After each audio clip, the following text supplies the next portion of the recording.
How's it going, everybody? I'm Daniel, you're watching That About Tech. In today's video I'm going to show you guys the top 10 tips, tricks and hidden features on your iPhone 7 or 7 Plus. This is mid 2017, so let's go ahead and get started. Alright, so let's go ahead and get started. Let's start with 4 little tips and tricks using 3D Touch, and I'm just gonna count all of these 4 as one. So let's go ahead and go to the last page, and I have 2 applications downloading right here. And if I force touch on them, I can just prioritize download. That's pretty cool because I have 2 at the same time. And if I want one of them to download faster, I can just prioritize right here, or I can just prioritize this one. So then the one I prioritize is gonna download first, and I can also, of course, pause, cancel, or share. So that's pretty neat. Okay, little trick number 2 regarding 3D Touch is if you force touch on some specific apps, they will give you some cool little widgets. So if you force touch on the weather, for example, you're gonna have the city you're in right now or the city you select or whatever, and then it's gonna show you your temperature, okay, and then all that information, and also you're gonna have information for the other cities you have set on your weather app. And so then you don't actually need to go in the app, you just like quickly see the most important information. And also right here you can just add widget, as you guys can see right there, and then as soon as you add your widget, if you scroll left on your today page, you're gonna see right there the little widget. So you just did 2 new things in one. Another cool little feature is that you can clear all your notifications with the force touch. So let's open it up, all your notifications. As you guys can see, I have shitload of those, from many days. So then you guys can see the X right there. So then you just force touch on that, clear all notifications, and then you're good to go. And to finish this first session, we have on our command center right here the 4 buttons. These are the shortcuts for some other apps, and all of them interact with force touch. So if you force touch on your flashlight, you can choose if you really need a bright light, a medium, or a low light. That's pretty cool because sometimes it's just too bright. If you're in a movie theater, for example, this is very cool. Your timer, so then 1 minute, 5 minutes, 20 minutes, or an hour. Your calculator. Your calculator will actually show your last copied result. Right now I have nothing. And for a camera, you have take a photo, record a slow-mo, record a video, or take a selfie. So that's again a very good shortcut to save you time. One feature that a lot of people know, but some new users may not, is that if you just pick up your phone and raise it, your screen will wake. Okay, this works of course with iPhone 7 and 7 Plus, and it also actually works with the 7S with the 6S as well. So, but actually this may be a little bit annoying if you don't like that. So if you want to just turn off this feature, you can just go to settings, and then you go to display and brightness, and then you go to raise to wake. So then turn it off, and then it's never gonna happen again. Another feature, and this is actually new to the iOS 10, is that let's imagine you like raise your phone and then unlock it. It's gonna show unlocked up there at the top. I just put my Touch ID, but it doesn't actually go to the home screen. So in order to do that, you actually need to press the home button, and this is actually very annoying because you actually need to raise, put your finger to recognize the Touch ID, and tap. That's like 3 actions. That's like ridiculous. So in order to solve this problem, it is actually very easy. All you have to do is go to settings. Let's go back to general, first page. Okay, so go to settings, and then you go to general. After that, accessibility, and then after that you're gonna need to scroll down, and then scroll all the way to home button. Right here, tap on home button, and then you're gonna have this option right there, rest finger to open. If you enable this little thing, this little toggle, all you have to do from now on is raise your phone, put your finger here, and you don't even need to press anymore. So as soon as it recognizes your fingerprint, the Touch ID would just automatically unlock your phone. So that's pretty handy, and it will save you quite a lot of time. Since we're talking about home button, something that you guys know is that the iPhone 7 and 7 Plus has an actual virtual home button. So it's not an actual button, it doesn't move physically, it just gives you the taptic feedback, so it gives you the impression it's moving, just like the trackpad on a MacBook Pro.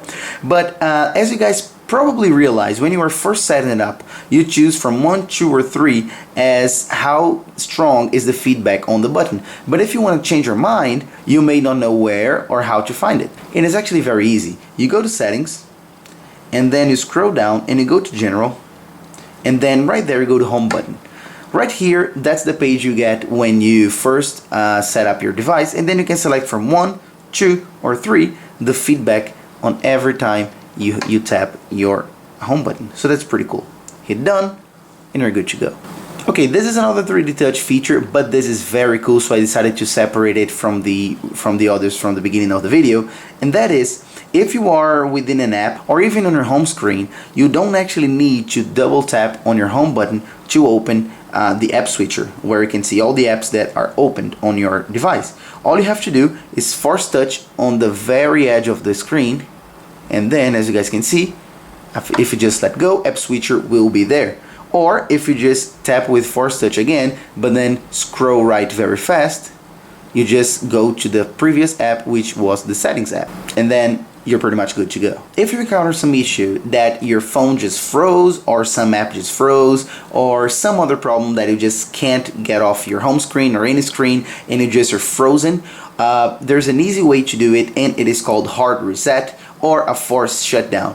On every other iPhone or every other iOS device, all you needed to do was hold your power button plus your home button and keep holding it for like 10 seconds maybe, and then it would reboot automatically. But since the iPhone 7 and 7 Plus has a virtual button, it doesn't work. So all you have to do is hold the power button plus the low volume button right here, and then it will do exactly the same trick as I'm gonna show you right now.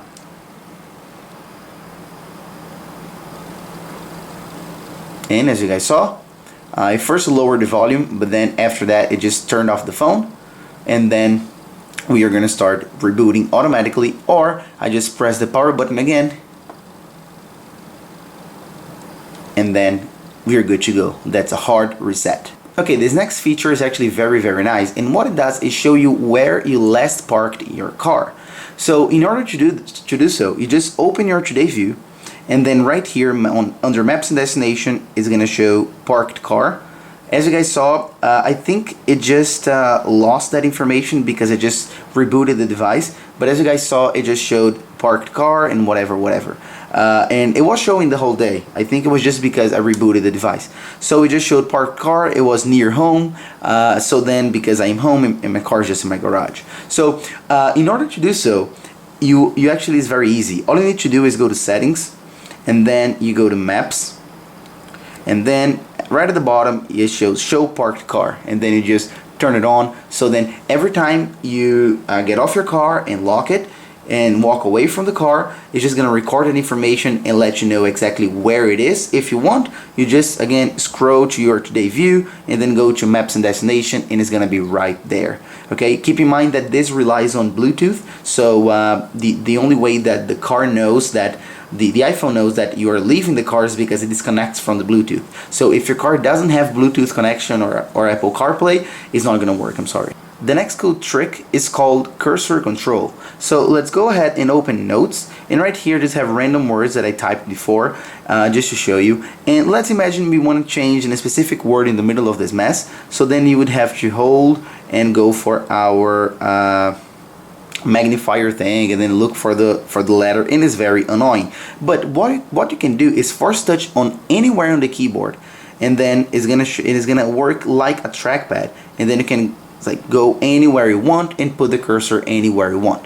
So that's pretty neat, especially if you're working with long texts. This works very well. Okay, if you like to interact with notifications, you may have already noticed that some things and some options are different. So let's imagine right here we have this this reminder notification that I just created saying YouTube, and let's imagine you want to mark it as completed. So you scroll left and you just have the clear option. You don't have the old options like snooze and mark as completed and things like that. So where did they go?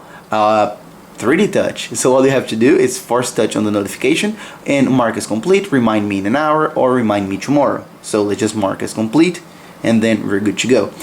Keep in mind that this works with iMessages and WhatsApp messages and many different apps. Okay, it's not only for reminders. Okay, last but not least, there's something I want to tell you, not actually show you. So Apple claims that the iPhone 7 and iPhone 7 Plus are water resistant. Okay, that's IP67 rating, but that's pretty much for splashes of water and things like that. If you're caught in a little bit of rain or something, and you wouldn't need to worry about. But actually, the iPhone 7 and 7 Plus are very resistant to water. They're almost waterproof. First, I put this phone through a lot actually regarding water. I threw it 3 times on the pool. The pool was like a meter and a half. That's like maybe 5 feet. I'm not 100% sure, but that's pretty deep actually. So nothing happened. Bluetooth kept playing on the speaker we were listening in the party, and then nothing happened.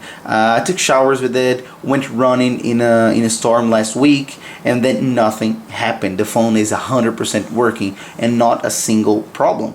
The only problem I actually had, but it was just solved a couple minutes after, is that the speakers at the bottom and the speaker at the top, they were a little bit mushed. The sound wasn't very good and they were very low in volume. But after maybe 10 to 15 minutes, everything went back to normal and then everything was fine. But I have to tell you that I wouldn't recommend doing that. Not because I don't trust on the phone, but because we never know. Something may go wrong, and the problem is that Apple won't actually give you a warranty if it is a problem that was caused by water. So your warranty is voided if your phone is damaged because of water. So I wouldn't recommend doing that. But if in an emergency, like your phone gets submerged in water or something, don't worry, it's probably 99% sure it's gonna be fine. So that's pretty much it, guys. I really hope you liked this video, and thank you very much for watching all the way through the end. If you did like it, please make sure to hit the like button down here and also the subscribe button, because it helps me out a lot. And when you subscribe, also make sure to hit the little bell icon right next to the name subscribe, so you will be notified whenever I post a new video. So that's pretty much it. I see you guys next week. Bye bye.